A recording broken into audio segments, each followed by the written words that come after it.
Batuk kering. Batuk ini terasa seperti dorongan kuat dari tenggorokan, tetapi tidak mengeluarkan lendir. Biasanya muncul saat tenggorokan sedang iritasi, misalnya karena udara kering, debu, asap, atau sisa peradangan setelah flu. Yang membuat batuk kering berbeda adalah rasanya sering menggelitik, berulang, dan kadang lebih mengganggu saat malam. Walaupun terlihat ringan, batuk seperti ini bisa membuat tidur terganggu dan tenggorokan terasa semakin perih kalau terus dipaksa. Batuk berdahak. Batuk berdahak terjadi ketika tubuh mencoba mengeluarkan lendir dari saluran napas. Dahak bisa muncul saat ada infeksi, peradangan, atau penumpukan lendir di paru-paru dan tenggorokan. Batuk ini sering terdengar lebih berat dan basah dibanding batuk kering. Warna dahak kadang berubah, tetapi warna saja tidak selalu cukup untuk memastikan penyebabnya. Yang penting diperhatikan adalah lamanya batuk, banyaknya dahak, bau yang tidak biasa, serta gejala lain seperti demam atau sesak.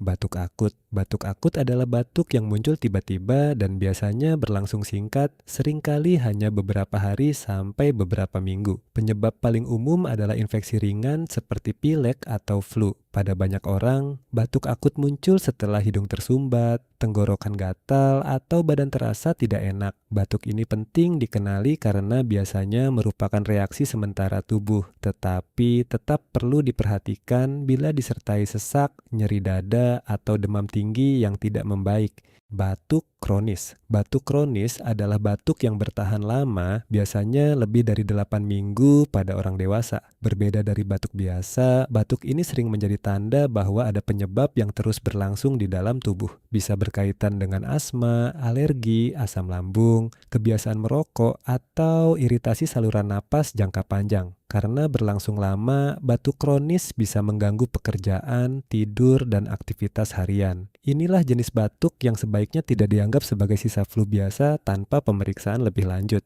Batuk alergi. Batuk alergi muncul ketika saluran napas bereaksi terhadap pemicu seperti debu, serbuk bunga, bulu hewan, jamur, atau udara dingin. Batuk ini sering datang berulang di situasi tertentu, misalnya saat berada di kamar berdebu atau setelah terkena udara malam. Biasanya batuk alergi tidak selalu disertai demam, tetapi bisa muncul bersama hidung berair, bersin, atau mata gatal. Yang membedakannya adalah pola yang berulang setiap kali tubuh bertemu pemicu yang sama. Batuk karena flu. Batuk karena flu biasanya muncul bersama gejala lain seperti demam, pegal, pilek, sakit tenggorokan, dan tubuh terasa lemas. Saat virus menyerang saluran napas, tubuh meningkatkan produksi lendir dan membuat tenggorokan lebih sensitif. Batuknya bisa mulai dari kering, lalu berubah menjadi berdahak. Dalam kehidupan sehari-hari, ini termasuk salah satu batuk paling sering dialami orang. Walaupun umumnya membaik sendiri, batuk setelah flu kadang bisa bertahan lebih lama karena saluran napas masih sensitif.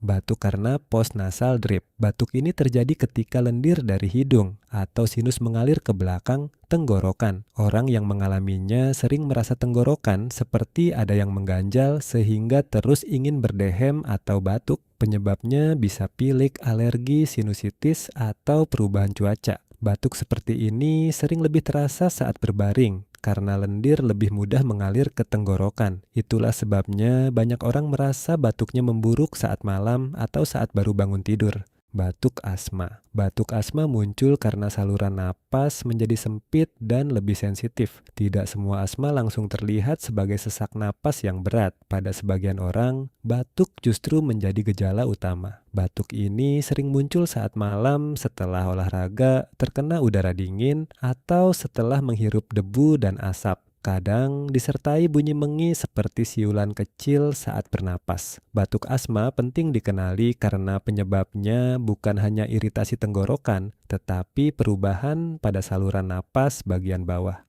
Batuk karena asam lambung. Batuk karena asam lambung terjadi ketika cairan asam dari lambung naik ke kerongkongan dan mengiritasi tenggorokan. Orang sering tidak menyadari hubungan ini karena batuk terasa seperti masalah pernapasan, padahal pemicunya berasal dari pencernaan. Batuk bisa lebih terasa setelah makan, saat berbaring, atau ketika perut terlalu penuh. Kadang muncul bersama rasa panas di dada, mulut pahit, atau tenggorokan serak. Jenis batuk ini menunjukkan bahwa tubuh tidak selalu memisahkan masalah napas dan masalah lambung secara sederhana.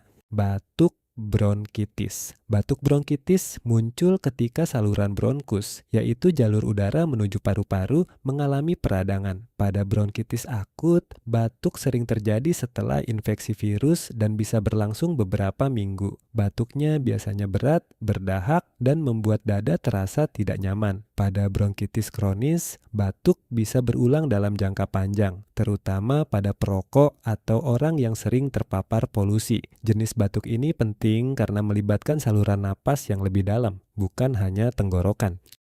Batuk pneumonia. Batuk pneumonia berkaitan dengan infeksi pada jaringan paru-paru. Batuk ini bisa disertai demam, menggigil, napas cepat, nyeri dada, tubuh lemas, dan dahak yang banyak. Berbeda dari batuk flu biasa, pneumonia dapat membuat kondisi tubuh turun cukup cepat, terutama pada anak kecil, lansia, atau orang dengan daya tahan tubuh lemah. Dalam sejarah kesehatan masyarakat, pneumonia dikenal sebagai salah satu infeksi paru yang serius. Karena itu, batuk dengan tanda-tanda berat seperti ini perlu ditanggapi lebih hati-hati. Batuk rejan. Batuk rejan atau pertusis adalah batuk menular yang disebabkan oleh bakteri. Ciri khasnya adalah serangan batuk panjang yang datang berturut-turut sampai orang sulit menarik napas di antara batuk. Pada beberapa kasus, setelah batuk panjang, terdengar tarikan napas bernada tinggi. Penyakit ini dulu sangat ditakuti sebelum vaksin menjadi umum, terutama karena berbahaya bagi bayi. Batuk rejan penting dikenali karena bukan sekadar batuk biasa, melainkan infeksi yang bisa menyebar dan membutuhkan penanganan medis. Batuk krup. Batuk krup biasanya terjadi pada anak-anak dan terdengar khas seperti gonggongan. Penyebabnya sering berhubungan dengan infeksi virus yang membuat area sekitar pita suara dan saluran napas atas membengkak. Anak yang mengalami krup bisa terlihat serak, batuk keras, dan kadang bernapas dengan suara kasar. Batuk ini sering lebih jelas pada malam hari. Walaupun banyak kasus ringan, pembengkakan di saluran napas anak tetap perlu diperhatikan karena ukuran saluran napas mereka lebih kecil dibanding orang dewasa.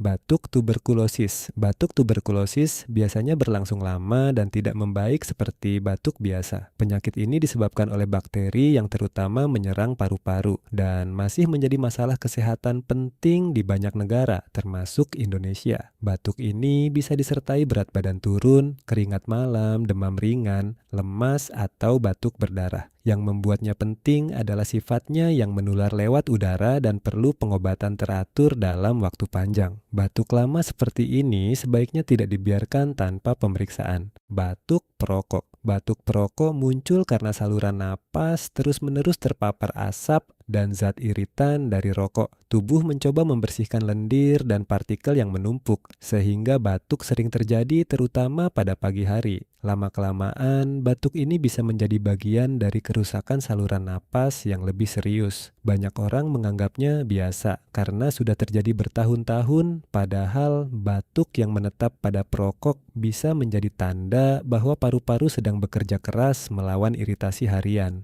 Batuk karena tersedak. Batuk karena tersedak adalah reaksi cepat tubuh saat makanan, minuman, atau benda kecil masuk ke jalur napas. Batuk ini biasanya datang mendadak, kuat, dan refleksnya sulit ditahan. Tujuannya sederhana tetapi penting, mendorong benda asing keluar sebelum masuk lebih dalam ke saluran napas. Pada orang dewasa, ini sering terjadi saat makan terlalu cepat atau berbicara sambil mengunyah. Pada anak-anak, risikonya lebih besar karena mereka sering memasukkan benda kecil ke mulut. Batuk jenis ini adalah salah satu contoh bagaimana tubuh melindungi diri secara otomatis.